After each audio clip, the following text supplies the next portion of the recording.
ಚುನಾವಣೆಯ ಸಂದರ್ಭದಲ್ಲಿ ನಾಲಿಗೆ ಮೇಲೆ ಹಿಡಿತಾ ಇರಬೇಕಾಗುತ್ತೆ. ಪ್ರತಿ ಚುನಾವಣೆಯಲ್ಲೂ ಕೂಡ ಇದೇ ರೀತಿಯ ಹೇಳಿಕೆಗಳು ಕಾಂಗ್ರೆಸ್ಗೆ ದುಬಾರಿ ಆಗ್ತಾ ಇದೆ. ಆದರೂ ಕೂಡ ಎಚ್ಚೆತ್ತುಕೊಂಡಂತೆ ಕಾಣಿಸ್ತಾ ಇಲ್ಲ. ಇನ್ನು ಲೋಕಸಭಾ ಎಲೆಕ್ಷನ್ಗೆ ಬಿಜೆಪಿ ಜೆಡಿಎಸ್ ಮೈತ್ರಿ.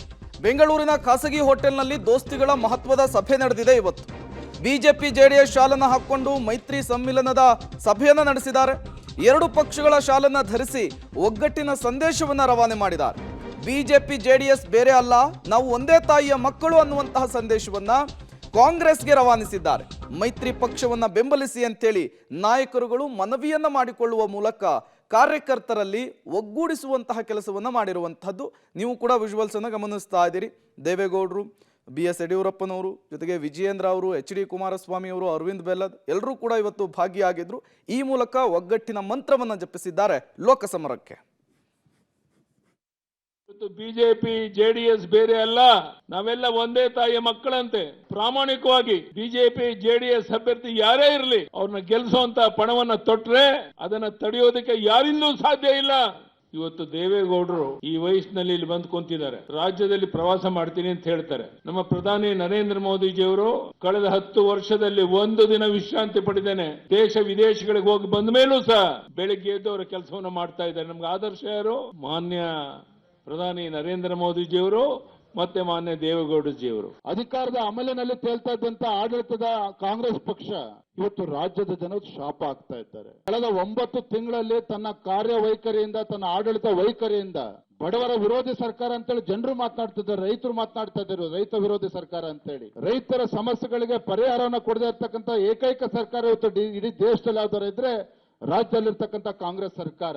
ಚುನಾವಣೆ ಸಂದರ್ಭದಲ್ಲಿ ಅಭ್ಯರ್ಥಿಗಳನ್ನ ಆಯ್ಕೆ ಮಾಡಬೇಕಾದ್ರೆ ಸಣ್ಣ ಪುಟ್ಟ ಸ್ವಲ್ಪ ಅಸಮಾಧಾನಗಳಿರುತ್ತೆ. ಯಾಕೆಂದ್ರೆ ಪಕ್ಷದಲ್ಲಿ ನಿಷ್ಠೆಯಿಂದ ಕೆಲಸ ಮಾಡಿ ಎಲ್ಲ ರೀತಿಯ ಸಾಮರ್ಥ್ಯಗಳನ್ನು ಹೊಂದಿರತಕ್ಕಂಥವ್ರು ಇರ್ತೀರಿ.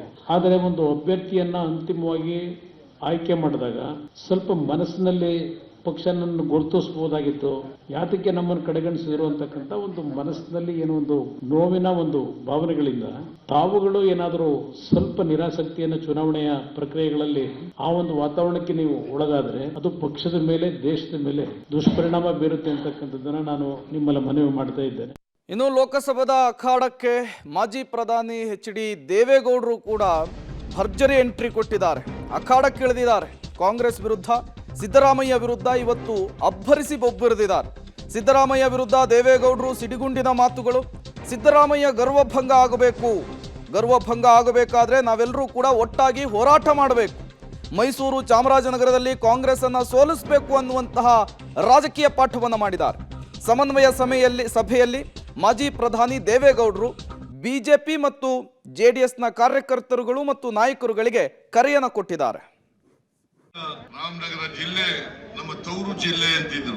ನಮಗೆ ಜೀವ ಕೊಟ್ಟಂತ ಜಿಲ್ಲೆ, ರಾಜಕೀಯವಾಗಿ ಜೀವದಾನ ಕೊಟ್ಟಿರ್ತಕ್ಕಂಥ ಜಿಲ್ಲೆ. ಈಗ ಮಂಡ್ಯಕ್ಕೆ ಹೋಗ್ತಾ ಇದ್ದಾರೆ. ಸಮ್ಮಿಶ್ರ ಸರ್ಕಾರದ ಮುಖ್ಯಮಂತ್ರಿ ಆಗಿರುವಾಗಲೇ ಅವ್ರ ಮಗ ಸೋತರು ಅಲ್ಲಿ ಮಂಡ್ಯದಲ್ಲಿ. ಕಳೆದ ಬಾರಿ ಇಲ್ಲಿ ರಾಮನಗರದಲ್ಲಿ ಸೋತರು. ಈಗ ಕುಮಾರಸ್ವಾಮಿ ಅಲ್ಲಿ ನಿಂತ್ಕೊಳ್ಳಕ್ ಹೋಗ್ತಾ ಇದ್ದಾರೆ. ನನಗಂತೂ ಗ್ಯಾರಂಟಿ ಇದೆ, 100% ಕುಮಾರಸ್ವಾಮಿ ಮಂಡ್ಯದಲ್ಲಿ ಸೋಲ್ತಾರೆ. ಸಿದ್ದರಾಮಯ್ಯನವರು ಜೆಡಿಎಸ್ ಎಲ್ಲಿದೆ ಈ ರಾಜ್ಯದಲ್ಲಿ? ಅಧಿಕಾರದ ಮುದ. ಜೆಡಿಎಸ್ ಎಲ್ಲಿದೆ? ಜೆಡಿಎಸ್ ಇದೆ. ಎಲ್ಲಿದೆ ಅನ್ನೋದನ್ನ ತೋರಿಸುವ ಸಾಮರ್ಥ್ಯ 91ನೇ ವಯಸ್ಸಿನ ದೇವೇಗೌಡನಿಗೆ ಇದೆ ಅನ್ನೋದನ್ನ ಸಾಬೀತು ಮಾಡ್ತೀನಿ. ನಾನು ಯಾರ ಬಯಕ್ಕೂ ಹಂಚಿಕೊಡೋದು. ಮೈಸೂರಿನ ಚಾಮರಾಜನಗರ ಎರಡು ಸೀಟನ್ನ ಗೆಲ್ಲಿಸುವಂತ ಶಕ್ತಿ ನಿಮ್ಗಿದೆ ಅಂತ ನಾನು ತಿಳ್ಕೊಂಡಿದ್ದೀನಿ. ಸಿದ್ದರಾಮಯ್ಯರ ಗರ್ವ ಭಂಗ ಆಗಬೇಕು. ಆ ಗರ್ವ ಭಂಗ ಆಗಬೇಕಾಗಿದ್ರೆ ನಾವು ನಿಷ್ಠೆಯಿಂದ ಹೋರಾಟ ಮಾಡುವ ಛಲ ನಮ್ಮಲ್ಲಿರಬೇಕು. ಆ